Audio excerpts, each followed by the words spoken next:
नमस्कार विद्यार्थी मित्रांनो, बृहन्मुंबई मनपा शिक्षण विभागाकडनं एक परिपत्रक जारी करण्यात आलेलं आहे आणि या परिपत्रकामध्ये जे खाजगी किंवा अनुदानित किंवा विना अनुदानित अशा काही शाळा असतील प्राथमिक लेवलच्या, त्यामधील शिक्षकांना आता टी कंपल्सरी करण्यासंदर्भात स्वतः महानगरपालिकेकडनं म्हणजे शिक्षण विभागाकडनं पत्रक जारी करून कळवण्यात आलेलं आहे. सो काय नेमकं कळवण्यात आलंय थोडक्यात या व्हिडिओच्या माध्यमातून समजून घ्या. एक अपडेट तुमच्यापर्यंत मी पोहोचवतो, समजून घ्या. पण तिकडे जाण्यापूर्वी मी सांगू इच्छितो की इग्नाइट अकॅडमीची टीईटीची नवीन बॅच आपली चालू झाली आहे.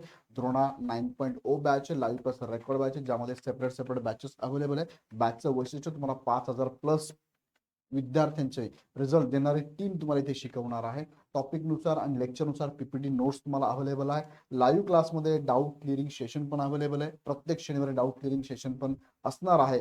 350 plus topic wise subject wise full length test series available आहे. त्याचबरोबर नवा दिवस नवी सुरुवात रिफ्रेशमेंट सेशन दररोज सकाळी तुमच्यासाठी डाके सरांचं असणार आहे. फ्री महा रिव्हिजन सेशन सुद्धा असणार आहे. सो अशा 2 बॅचेस तुम्ही बघू शकता. एका बॅचमध्ये तुम्हाला बुक किट आणि बॅग असणार आहे, एका बॅचमध्ये नसणार आहे. योग्य ती बॅच तुम्हाला हवी असेल ती घेऊ शकता. या संदर्भात खाली डिस्क्रिप्शन मध्ये ऍप आणि बॅचची लिंक दिली आहे, कॉन्टॅक्ट नंबर पण दिलाय, कॉल करू शकता. त्याचबरोबर आपले नवीन एडिशन हे पुस्तकं, चारही पुस्तकं जे शिक्षक भरतीसाठी फार महत्वाचे आहे, चारही पुस्तकं तुम्हाला इथे अपडेट म्हणजे 2026च्या आवृत्तीचं अवेलेबल आहे. तुम्ही शेजारच्या बुक स्टॉलला घ्या, अमेझॉनवरनं मागवा किंवा ऍप डाउनलोड करून ऍपच्या माध्यमातून मागितलं तर डिस्काउंट तुम्हाला नक्की मिळेल. त्यानंतर तिसरा मुद्दा की 2 रुपयाची बॅच आहे, नक्की जॉईन करा. 2च रुपयाची आहे. ज्या ज्या शिक्षकांना ज्या ज्या उमेदवारांना टीटी पास व्हायचं असेल ना, त्या संदर्भात लागणारे आपण म्हणतो ना युद्धाच्या अगोदर काय काय जवळ असावं ते सांगणारी ही बॅच आहे. तर ह्या बॅच मध्ये सगळे फीचर्स आहे, नक्की जॉईन करा. त्याचबरोबर तुम्हाला सेपरेट बॅचेस सुद्धा अवेलेबल असणार आहे. आता जाऊया मुख्य मुद्द्याकडे. तत्पूर्वी सांगू इच्छितो की कोर्टाने 1 सप्टेंबर 2025ला 24ला 25ला एक निर्णय दिला होता की 1 सप्टेंबर 2027 पर्यंत शिक्षकांना शिक्षक या पदावर राहण्यासाठी टीईटी कंपल्सरी करावा लागणार आहे आणि पदोन्नतीसाठी सुद्धा तुम्हाला टीईटीची आवश्यकता असणार आहे. त्यासाठी 2 वर्ष कालावधी दिला होता. दरम्यानच्या कालावधीमध्ये कोर्टामध्ये बऱ्याचशा केसेस पण पडलेल्या आहे. कालावधी 2 वर्ष असेल तर आत्ताच्या शिक्षकांना तुम्ही टीईटी बंधनकारक न करून त्यांना पदोन्नती देऊन टाका. 2 वर्षात त्यांनी टीईटी क्वालिफाय नाही झालं तर मग त्याचा पदोन्नतीवरनं विचार करावा, असं कोर्टामध्ये याचिका पडल्या. पण कोर्टाने सध्या त्या याचिकेवरती अजून सुनावणी पुढे चालूच आहे. त्याचा काय निर्णय होतो ती अपडेट पण मी तुम्हाला देतोच. आता यामध्ये एक महत्वाचं परिपत्रक जे आहे बृहन्मुंबई महानगरपालिकेने काढलेले परिपत्रक आहे. परिपत्रक आहे 6 मार्च 2026चं परिपत्रक आहे. त्या परिपत्रकात त्यांनी काय सांगितले बघूया. उपशिक्षणाधिकारी खाजगी प्राथमिक शाळा यांचे कार्ड आहे. त्यामध्ये मुख्याध्यापक कोणाला पाठवले परिपत्रक, मुख्याध्यापक सचिव बृहन्मुंबई महानगरपालिका खाजगी प्राथमिक मान्यता प्राप्त अनुदानित विना अनुदानित शाळा यांना हे पत्रक दिलेलं आहे. पत्रकाचा विषय आहे बृहन्मुंबई महानगरपालिका शिक्षण विभागातील खाजगी प्राथमिक शाळांतील कार्यरत शिक्षकांना शिक्षक पात्रता परीक्षा अनिवार्य करण्याबाबत. आता लक्षात घ्या, खाजगी प्राथमिक शाळांमधील म्हणजे काही शाळा ज्या खाजगी असतील, स्थानिक स्वराज्य संस्थेच्या नसतील, खाजगी असतील, त्या खाजगी संस्थेमध्ये सुद्धा तुम्हाला आता शिक्षक घेत असताना त्या शिक्षकाला, जे शिक्षक कार्यरत आहे त्या शिक्षकाला टीईटी कंपल्सरी करण्यात आलेली आहे.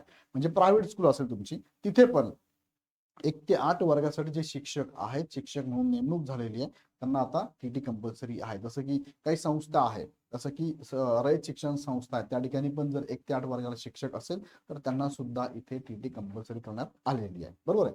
त्यामध्ये काय सांगितलंय बघूया. त्यांनी सांगितलंय की उपरोक्त विषयांसंदर्भात प्राथमिक शाळेतील शिक्षकांना सेवा सातत्य व मुख्याध्यापक पदावरील पदोन्नतीकरिता शिक्षक पात्रता म्हणजेच टीईटी अनिवार्य करण्याबाबत संदर्भ क्रमांक 1 अन्वये सर्वोच्च न्यायालयाने निर्णय दिलेला आहे. त्यानुसार इथे उपसंचालक मुंबई शिक्षण विभाग यांनी सुद्धा लेटर काढलेलं होतं. तर हे सगळं लक्षात घेता त्यांनी सांगितलंय की प्राथमिक बघा कोणत्या शाळांना, प्राथमिक शाळांना सेवा सातत्य व मुख्याध्यापक पदावर पदोन्नतीकरिता शिक्षक पात्रता परीक्षा देणे अनिवार्य करण्यात आलेलं आहे. यासाठी संदर्भ क्रमांक 3चं लेटर पण त्यांनी काढलं होतं. त्याच धर्तीवर बृहन्मुंबई महानगरपालिका परिक्षेत्रातील खाजगी प्राथमिक अनुदानित विना अनुदानित शाळेतील शिक्षकांना सेवा सातत्य मुख्याध्यापक पदावरील पदोन्नतीकरिता शिक्षक पात्रता परीक्षा अनिवार्य करण्यात येत आहे. म्हणजे खाजगी शाळेत सुद्धा तुम्हाला हे करावं लागणार आहे, लक्षात घ्या. सर्व विभाग निरीक्षक शाळा यांना सूचित करण्यात येते की आपल्या अखत्यारीतील खाजगी प्राथमिक अनुदानित विना अनुदानित शाळेतील शिक्षकांना सदर बाब कळवण्यात यावी. कृपया सदर बाब तातडीची समजावी.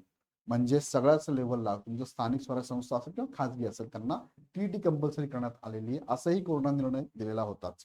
सो ही अपडेट तुमच्यापर्यंत पाठवली. अजून काही माहिती हवी असेल तर आमच्या हेल्पलाईन नंबरला कॉल करू शकता. अदरवाईज तुम्हाला टीईटीच्या बॅचेस अवेलेबल आहे. ॲप डाउनलोड करून डायरेक्ट परचेस करू शकता. व्हिडिओ आवडला तर लाईक करा, तुमच्या मित्रांना शेअर करा, ग्रुपमध्ये शेअर करा आणि चॅनल सबस्क्राईब करून बेल आयकॉन क्लिक करा. पुन्हा व्हिडिओ आपण नेक्स्ट व्हिडिओमध्ये. धन्यवाद.